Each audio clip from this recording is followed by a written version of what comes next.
संभल हिंसा मामले में एसआईटी ने 1100 पन्ने की चार्जशीट दाखिल की है। इस चार्जशीट में समाजवादी पार्टी सांसद जिया रहमान बर्क समेत 23 लोगों के नाम हैं। 24 नवंबर को जामा मस्जिद में सर्वे के दौरान भड़के हिंसा में 4 युवकों की मौत हुई थी। 29 पुलिसकर्मी जख्मी हुए थे।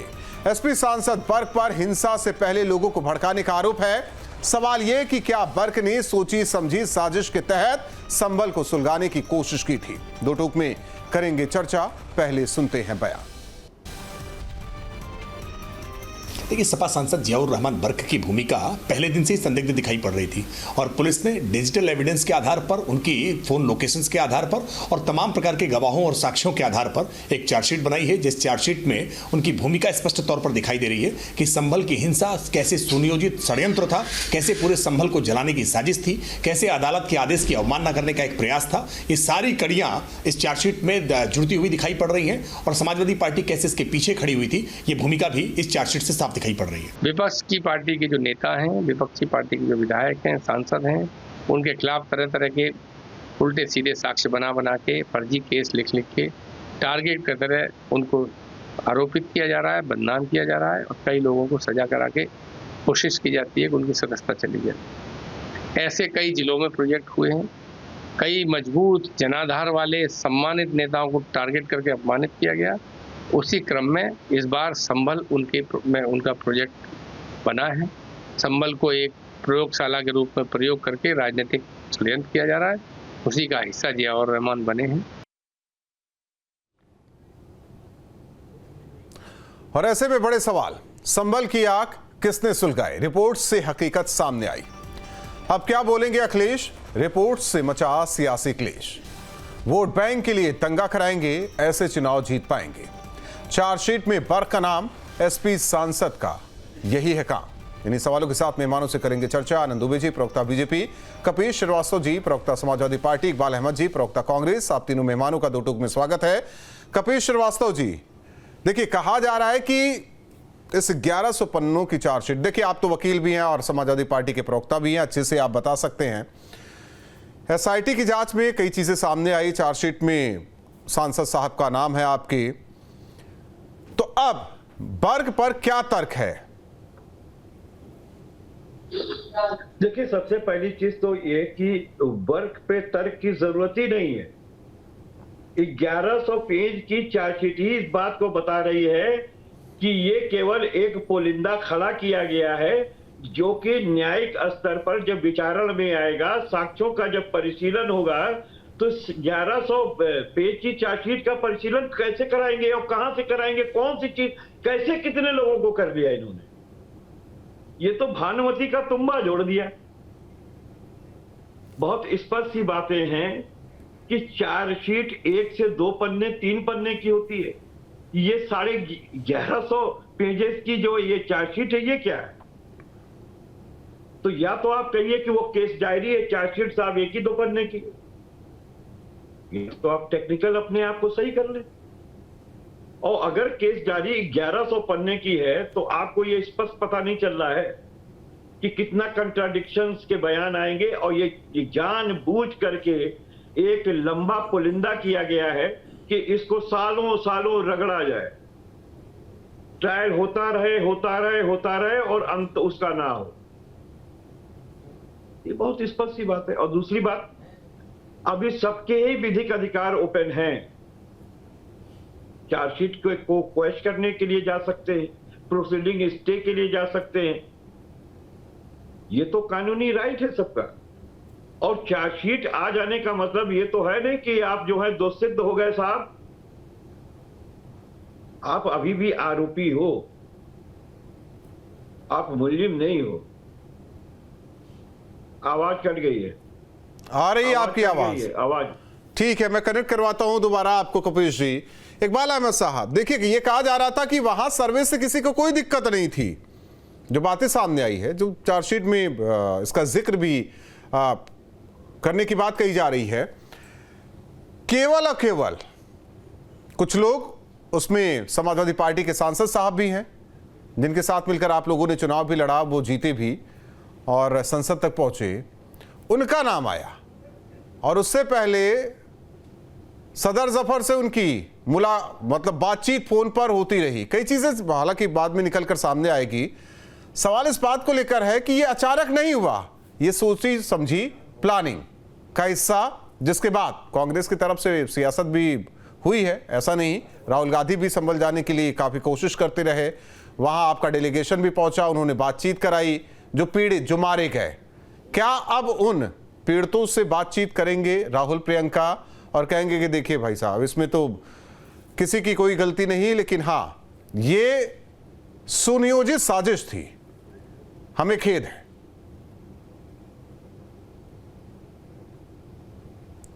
इकबाल अहमद साहब, आवाज आ रही है आपको?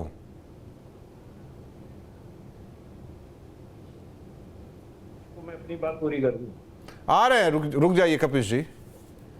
बीजेपी की गवर्नमेंट एक नया फार्मूला पैदा किया है कि एक एक करके सांसद और एक एक करके एमएलए लोग को किसी तरह के साजिशों के तहत फंसा के इनकी सदस्यता खत्म कर दी जाए।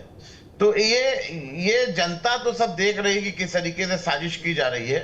ये साजिश का पर्दाफाश होगा 2027 में भी होगा और 2029 में भी होगा, क्योंकि जिस तरीके से आप सारे लोग मिलके सदस्यता को खाने की और खत्म करने की कोशिश की जा रही है, ये बहुत दिन चलने वाला नहीं है। क्योंकि आप जिस तरीके से मुकदमे कायम करते चले जा रहे हैं, अरे बर्ग साहब को क्या पता कि क्या करने वाले आप, भाई पुलिस वहां रातों रात पहुंचती है छानबीन करने के लिए। इकबाल अहमद साहब, आपको बताता चलूं कि उससे पहले बर्ग साहब गए थे उस मस्जिद से, मतलब नमाज तो नहीं पढ़ने का कुछ था उनका हिसाब किताब, लेकिन वो भी पहुंच गए थे। सवाल इस बात को लेकर है ना कि ये अचानक हुआ नहीं, सुनियोजित साजिश। वो सांसद हैं तो सांसद तो हर मौके पे पहुंचेगा, चाहे जनता की कोई भी आवाज हो, चाहे मंदिर की आवाज हो, चाहे मस्जिद की आवाज हो, चाहे चर्च और गुरुद्वारे की आवाज हो। अगर वो प्रतिनिधि है तो वो जाएगा, चाहे एमएलए हो चाहे सांसद हो। तो उसको अब आप भूमिका बना दिया जाए कि ये साजिशन के तहत भूमिका हुई है। बात सही है, मैं मानता हूं कल को कोर्ट को ये ऑर्डर देगा तो राहुल गांधी पहुंच जाएंगे वहां, एक सांसद होने के नाते, है ना? भाई जाहिर सी बात है, तमाम बीजेपी के सांसदों ने इस तरीके की हरकत की है। क्या उनकी सदस्यता गई है अभी तक? किसी भी सांसद या एमएलए की सदस्यता गई है अभी तक? हाँ गई है, वहां उपचुनाव भी हुआ है सर, यही यूपी में भी हुआ है, गई है। अरे तो वो कोर्ट ने साबित कर दिया तब इनको देना पड़ा। जब कोर्ट ने फैसला सुना दिया तब इनको इस्तीफा भी देना पड़ा और चुनाव भी नहीं, तो इस्तीफा कौन मांग रहा है, कौन आप, मतलब मैं ये नहीं समझ में आ रहा है कि इतना वो क्यों हो जा रहे हैं, बचाव में क्यों आ जा रहे हैं। ये तो चार्जशीट में है। कपिश जी ने ये बात कही कि अभी आरोपी हैं, दोषी सिद्ध नहीं हुए हैं ना, और कानूनी अधिकार अभी सबके पास है। रातों रात फैसला लेके और सदस्यता भी खत्म कर दी। ठीक है, मैं मान लेता हूं, अब मैं आ जाता हूं इकबाल अहमद साहब, आप ही की बात पर आ जाता हूं। मैं मान लेता हूं कि आपके सांसद साहब बेकसूर है आपके हिसाब से, तो फिर वहां दंगा कैसे हो गया, वहां इतनी भीड़ इकट्ठा कैसे हो गई, वहां ईंट पत्थर कैसे चलने लगे? भाई वहां तो पुलिस प्रशासन का मामला है, पुलिस प्रशासन इस पर अपनी कानून व्यवस्था, कहां की बातें कहां कर रहे हैं आप? कानून व्यवस्था बनाना पुलिस प्रशासन का काम है, दंगा करवाना नहीं। चाहिए बताइए, कानून व्यवस्था बनाना, अब कानून को हाथ में लेना किसकी व्यवस्था है? सांसद साहब की हो सकती है फिर, और वहां के जो सीओ साहब जिस तरीके से बयानबाजी कर रहे हैं, बस यही तकलीफ है। आनंद दुबे जी क्यों फंसा रहे हैं इनके सांसद साहब को? वो तो पाक साफ हैं, ईमानदार सांसद हैं, वो जनहित में काम करते हैं। कोर्ट कोई भी ऑर्डर दे, कहीं अगर बोल दे सर्वे कराना है, वहां सांसद पहुंच सकते हैं, चाहे वो कांग्रेस को, समाजवादी पार्टी के लोगों की भीड़ जमा हो सकती है, पथराव हो सकता है, उनका हक है ना इकबाल अहमद साहब? संवैधानिक हक है, ना माना आप लोगों की साजिश है। नहीं, देखिए, जैसा कि कपिश जी ने बताया अभी, बिल्कुल सही कहा कि सबको कानूनी अधिकार, कोर्ट अदालत है, निचली अदालत है, ऊपरी अदालत है, और निश्चित रूप से बर्ग साहब आरोपी है, इसमें कहीं कोई तो, हम कहां कह रहे हैं कि वो मुलजिम है और वो गुनहगार है। ये लोग तो खुद ही इतनी सफाई दे रहे हैं कि समझ में आ रहा है कि दाल में कुछ काला है।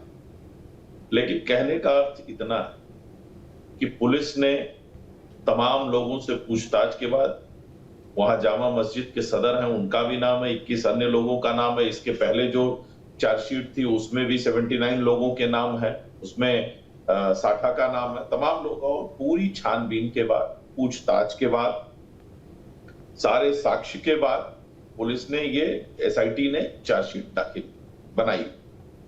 अब अगर इन्हें लगता है कि नहीं चार्जशीट में कोई दिक्कत है, चार्जशीट में गलत है, तो निश्चित रूप से ये अदालत में जाएगी और अगर अदालत इसको गलत पाएगा तो अदालत इसको खारिज भी करेगा। इसमें इतना परेशान होने की क्या जरूरत है। लेकिन हाँ, एक चीज स्पष्ट हो गई कि समाजवादी पार्टी के सांसद का हाथ इस पूरे हिंसा में पाया गया है और निश्चित रूप से समाजवादी पार्टी भी अपने सांसद के साथ खड़ी है, तो समाजवादी पार्टी भी इस साजिश का हिस्सा है। और देखिए एक चीज बहुत स्पष्ट है, कहते हैं ना जो फिर रहे थे कांच का पैकर लिए हुए, गाफिल को ये घुमा था कि पत्थर ना आए। बर्क साहब दूसरों के घरों पर बर्क गिराते रहे, 4 लोग हिंसा में मारे गए, कई पुलिसकर्मी घायल हुए, तो उन्हें यह अंदाजा नहीं था कि ये बर्क यानी बिजली उन पर भी गिर सकती, और अब गिर रही है तो छटपटा रहे हैं। और साक्ष्यों के आधार पर एसआईटी ने ये चार्जशीट बनाई है। बिल्कुल कपीस जी की बात नहीं, कपीस जी ये भी कह रहे हैं कि 2-3 पन्नों की चार्जशीट होनी चाहिए थी, 1100 पन्नों की चार्जशीट नहीं, वो किसी हत्या की चार्जशीट थोड़ी है। नहीं देखिए, 4 लोगों का दुखद मौत हुई उसमें, वो केस डायरी, इसके बाद चार्जशीट नहीं है, चार्जशीट इतने लोग आरोपी हैं, तमाम घटनाक्रम हुआ है, कई लोगों से पूछताछ हुई है। अब टेक्निकल भाषा में वकील तो हूं नहीं, कपीस जी हैं वकील है, वो ज्यादा बेहतर बता सकते हैं कि चार्जशीट क्या है, केस डायरी क्या है, ये बता सकते हैं।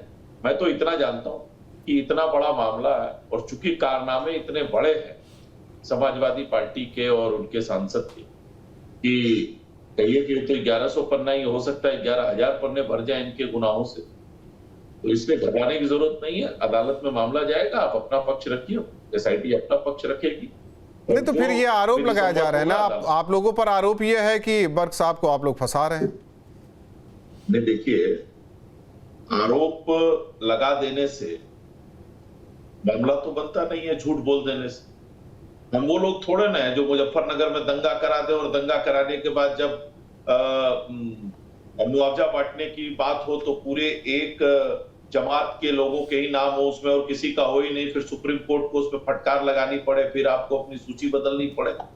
किस तरह से उत्तर प्रदेश में समाजवादी पार्टी के कार्यकाल में हर शहर में दंगा होता था, कहीं पुलिस वाले मारे जाते थे, कहीं ठीक है वो छोड़ देते हैं, वो छोड़ देते। कपीस जी एक छोटा सा सवाल मैं आपसे समाजवादी पार्टी के प्रवक्ता के तौर पर नहीं, एक वकील के तौर पर पूछता हूं।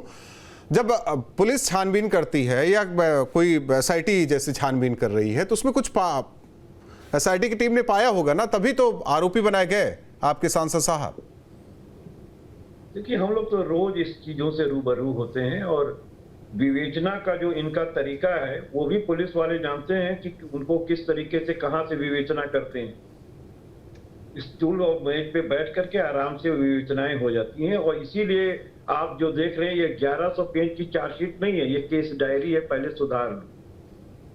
ये 161 सीआरपीसी का बयान होता है, उसको केस डायरी कहते हैं, पुलिस केस डायरी।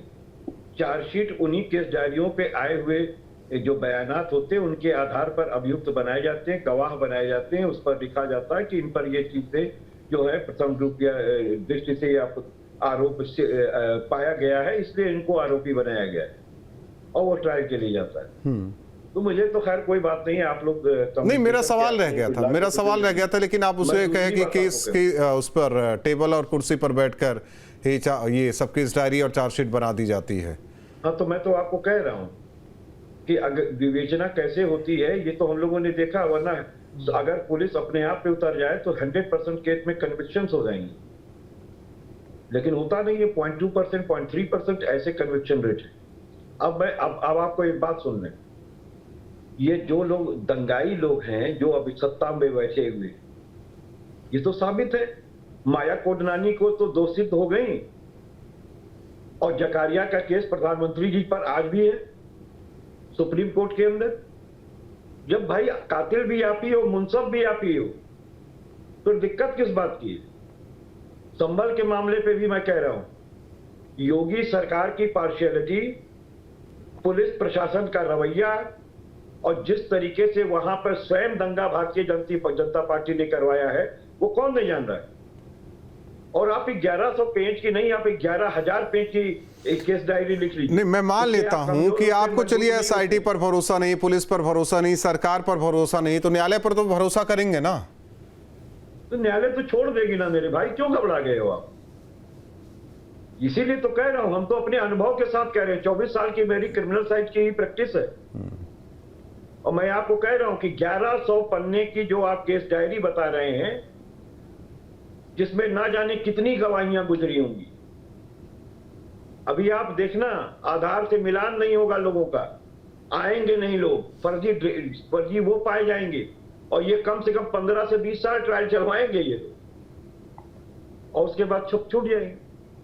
लेकिन तब तक के लिए आपको राजनीति का मसौदा मिल जाएगा, घूमते तलते रहिए, क्योंकि हकीकत इस बात की है कि प्रथम सूचना रिपोर्ट जिस तरीके से अंकित की गई है, उसके आधार पर 13 FIR, 12 FIR दर्ज की गई थी इस मामले में। कुछ वहां के लोग भी थे, पुलिस वाले भी थे। नहीं है, कोई दिक्कत नहीं है। आप 12 नहीं, आप 1200 FIR दर्ज करो, लेकिन आप तथ्य तो एक ही होगा ना कि हाँ, इस कंडीशन में ये सारी चीजें घटना घटी हैं, उसका डेट और टाइम जो है वो तो एक होगा ना, उसका घटना का नहीं एक होगा ना। मैं भी जहां तक देखता हूं कि भाई जो होता है, जिसको करना होगा वारदात करके निकल जाता है, फिर सिरदर्दी पुलिस की बढ़ जाती है, उसे सबूत भी इकट्ठा करना है, आरोपी को भी पकड़ना है, सारी चीजें करनी है, न्यायालय के समक्ष पेश करना है और सारे सबूत रखने हैं, तब जाकर तो न्यायालय फैसला लेता है।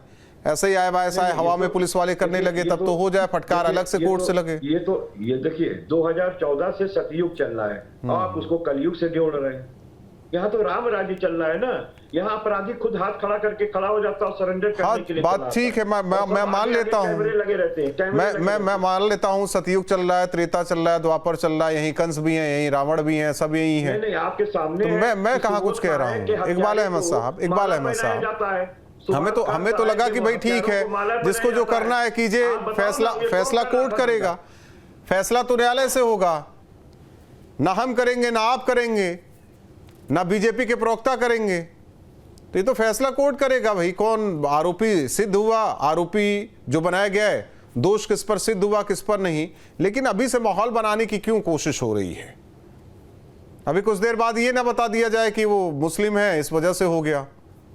इकबाल अहमद साहब, देखिए संविधान बनाना क्या है? देखिए आ गई बात, वो जुबान पर आ गई। राहुल जी, इसमें कौन सी बड़ी बात है? संविधान पे पूरा भरोसा है, और मुझे पता इस बारे में है कि ये सारी चीजें न्यायपालिका साफ कर देगी और ये सारे लोग बरी हो जाएंगे, ये भी सब लोग को पता है, क्योंकि संविधान बड़ा मजबूत है और बाबा साहब ने जो संविधान बनाया है उसी। इकबाल अहमद साहब, दो चीजें होती हैं भाई, किस तरीके से पैरवी भी हो रही है, किस तरीके से तारीखें पढ़ रही हैं और सारी चीजें हैं। आपका वकील कितना अच्छा है, आजम खान मामले में नहीं है वकील उतना अच्छा है ना, बेचारे जेल में ही है, निकले बाहर जमानत पर, फिर जेल चले गए। आप बात समझिए, 2027 का चुनाव है, 27 के चुनाव में किस तरीके से बिखराव किया जाए, किस तरीके से एक प्रोपगंडा फैलाया जाए या प्रोपगंडा बनाया जाए, उसकी तैयारी पूरी होना शुरू हो गई है, और संभल जो है प्रयोगशाला बन गई है बीजेपी की। इकबाल अहमद साहब, आपके हिसाब से बर्ग साहब क्या पाक साफ है? पाक साफ है, कोई भूमिका नहीं, कोई संदिग्ध भूमिका नहीं भाई, ये तो न्यायपालिका और संविधान हमारा साफ कर देगा। हाँ, तो यही तो भाषा होनी चाहिए कि अब तो सब कुछ कोर्ट तय करेगा, कोर्ट से सब कुछ तय होगा, कोर्ट बरी करेगा। कोर्ट क्या करेगा? बरी करेगा। योगी जी तय करेंगे, कोई कह रहा है क्या? ये योगी जी तय करेंगे? नहीं, आप योगी जी को, कपिल श्रीवास्तव जी, आप लोग तो यही कह रहे हैं ना कि फंसा दिया गया है, फंसा दिया गया है। हाँ, तो साफ बात है, पुलिस प्रशासन योगी के हाथ में है, पुतली की तरह खेला है, इसमें कौन सी मतलब है? ये कौन सी? एक सांसद को मुझे बताओ, ये कौन सी बड़ी चीज है? एक सांसद को कौन सी बड़ी चीज है जो योगी आदित्यनाथ ने किया है? सांसद एमएलए योगी आदित्यनाथ भूजे की तरह जेल में गए थे और रो रहे थे बकार मार के, आपको याद है कि नहीं? उस समय भी तो कानूनन वो मुलजिम कानूनन क्या सर, अब हमें ना बताइए ना, वो दौर हमें ना दिखाइए। आप भी पूर्वांचल का, मैं भी पूर्वांचल का, हमें ना दिखाइए वो दौर। कपिल श्रीवास्तव, हमें वो ना दिखाइए दौर, क्यों कह रहे थे वो दौर ना दिखाइए, वो दौर ना दिखाइए। हमारे साथ अन्याय हुआ वो है। कपिल श्रीवास्तव आपके साथ अन्याय नहीं हुआ है। जब योगी आदित्यनाथ कपिल श्रीवास्तव जी, हाँ अन्याय हुआ था, अन्याय हुआ था क्योंकि जंगल राज चल रहा था उस टाइम, जंगल राज चल रहा था। ये आप कैसे मैं बता रहा हूं ना, खुली जीप में एक माफिया किस तरीके से डाल रहा था। मैं बात कर रहा हूं ना मऊ दंगे की, भाई मैं मऊ दंगे की बात कर रहा हूं। मऊ दंगे की, मऊ से आनंद दुबे ही आते हैं, आनंद दुबे मऊ से ही आते हैं। वो बताएंगे वो दौर क्या था, आज का दौर क्या है। लेकिन सवाल वही, देखिए आनंद मैं उसमें नहीं पढ़ना चाहता। वो दौर खत्म हुआ, वो दौर खत्म हुआ, वो दौर खत्म हुआ। कपिल श्रीवास्तव,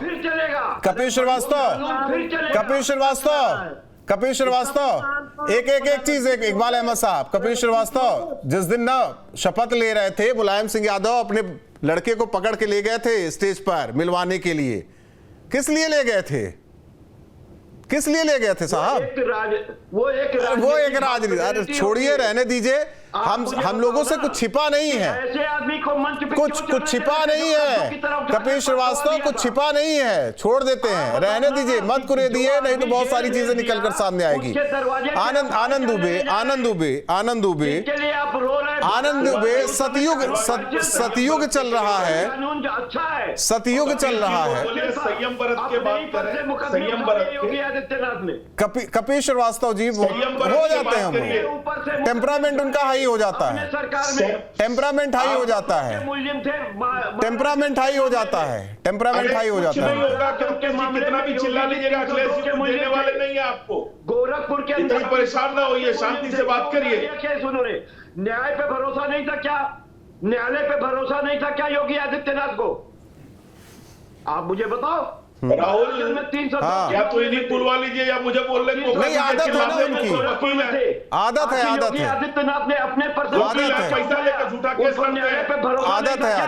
नहीं ऐसा ना बोलिए, न्यायालय पे भरोसा, अच्छे वकील हैं वो, अच्छे वकील है, लेकिन प्रवक्ता थोड़े से वो हो जाते हैं, अपने रास्ते से भटक जाते हैं। अब कपिल श्रीवास्तव के ऑडियो को डाउन किया जाए, बोलते बहुत है, मतलब की बात कम करते हैं।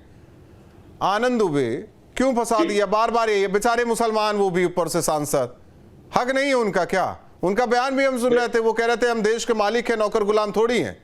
नहीं, देखिए राहुल, ये कह रहे हैं कि रामराज चल रहा है 14 के बाद से।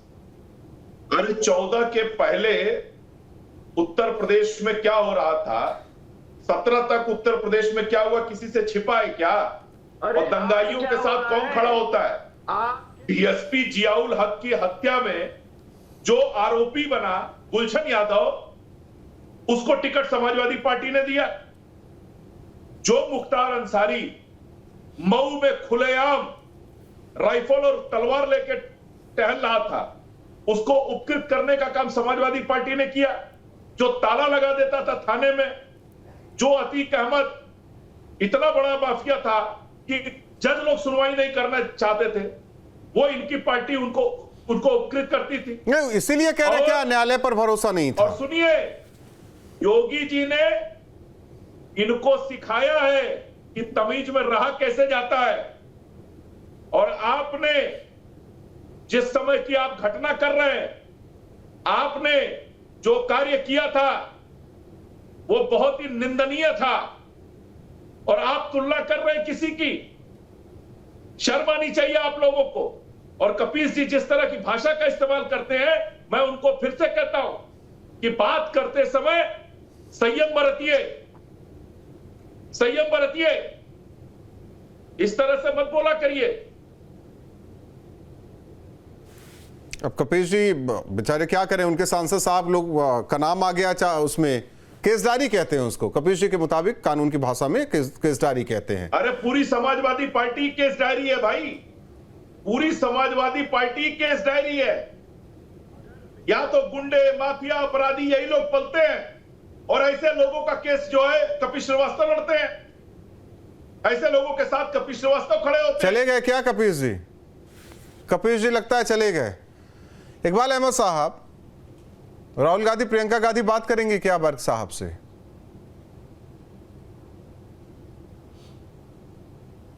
इकबाल अहमद साहब, आवाज आ रही है आपको? वो हमारे पार्टी के सांसद तो है नहीं।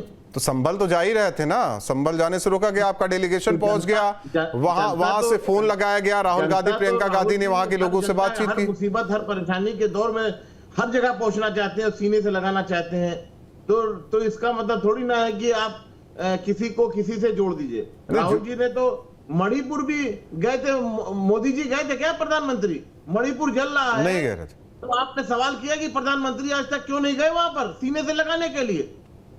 कश्मीर गए क्या? पहलगाम गए क्या? नहीं गए, प्रधानमंत्री नहीं गए। मैं तो कह रहा हूं नहीं जाते, लेकिन आप वाले तो हर जगह जाते हैं ना। हाँ बिल्कुल जाते हैं, वो जनता के, इसीलिए तो पूछ रहा हूं ना सर। जनता के रहनुमा है, वो दर्द जानते हैं। हाँ। उनको दर्द के माने में मालूम ही नहीं तो है। बर्क का दर्द कैसे बांटेंगे वो? ये तो चुनावी रैली, सिर्फ चुनावी मोमेंट पे रहते हैं। नहीं सर, मेरा सवाल था इकबाल अहमद साहब, बर्क का दर्द कैसे बांटेंगे?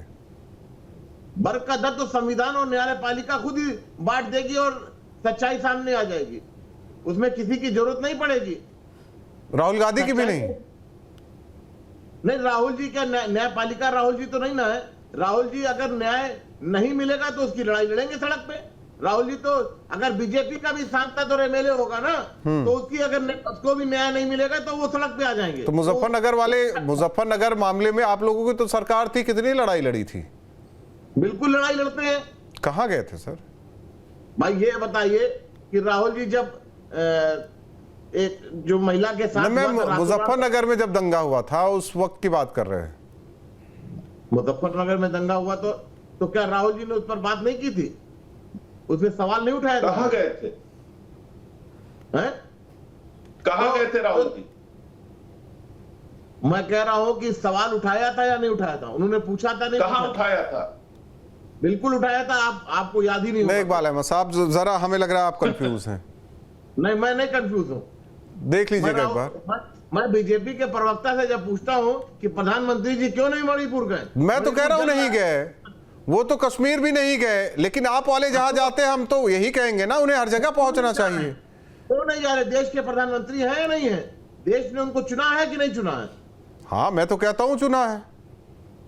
तो चुना है तो उनको जाना चाहिए, नहीं जाना चाहिए? तो वो तो उनके विवेक पर निर्भर करता है, जैसे राहुल गांधी के विवेक पर निर्भर करता है उन्हें कहां जाना है कहां नहीं जाना है। राहुल जी के बारे में सवाल करते हैं राहुल जी, नहीं, क्योंकि इसलिए कर रहा हूं ना सर इकबाल अहमद साहब, इसलिए कर रहा हूं कि जब जाने की इजाजत नहीं दी गई थी संभल में, तब रोज उनकी गाड़ी दौड़ती थी उधर, दिल्ली में रोक दिया जाता था, तब तो डेलीगेशन पहुंचा, फोन पे बातचीत कराई। आप बात बताइए कि क्या राहुल नहीं, मेरा सवाल आप नहीं समझ रहे हैं। आप कम से कम बर्ग साहब से तो कम से कम बात कर ले। वो प्रशासन को नहीं जाने दिया तो क्या प्रशासन के खिलाफ कोई काम? अरे मैं कहां कह रहा हूं, मैं तो कह रहा हूं फोन पर वहां जब बातचीत हुई थी तो आप कम से कम बर्ग साहब से तो बात कर ले, राहुल गांधी प्रियंका गांधी। भाई वो जनता से बात करेंगे, जो प्रतिनिधि हो, प्रतिनिधि अपनी जनता के बीच रहेगा। राहुल जी एलओपी के नेता हैं, देश के नेता हैं। बहुत अच्छी बात है, अच्छी बात है। बहुत बहुत धन्यवाद आप सभी मेहमानों का हमारे साथ जुड़ने के लिए। तो जिस तरीके से 1100 पन्नों की चार्जशीट और सांसद बर्क का नाम, और इसी भी चर्चा के दौरान उन्हें बता दिया गया कि वो मुस्लिम है, इस वजह से उन्हें घेरा जा रहा है। विपक्ष के सांसद है, इस वजह से घेरा जा रहा है, जानबूझकर किया जा रहा है। लेकिन सवाल इस बात को लेकर कि लगातार जांच चलती रही, बयान दर्ज किए गए, सबूतों को इकट्ठा किया गया, तब जाकर जब मिलान किया गया तो नाम आया समाजवादी पार्टी सांसद बर्क का, जिन्हें आरोपी बनाया गया। हालांकि अभी दोष सिद्ध नहीं, लेकिन उससे पहले सियासत जोरदार उत्तर प्रदेश की। दो टूक में इतना ही। जहां भक्ति है हर शब्द में, कथाओं में छुपे हैं दिव्य रहस्य, और ज्योतिष देता है जीवन को दिशा। धर्म से जुड़ी हर बातों को जानने के लिए हमारे चैनल स्तुति को सब्सक्राइब करें। चैनल पर जाने के लिए इस लिंक पर क्लिक करें।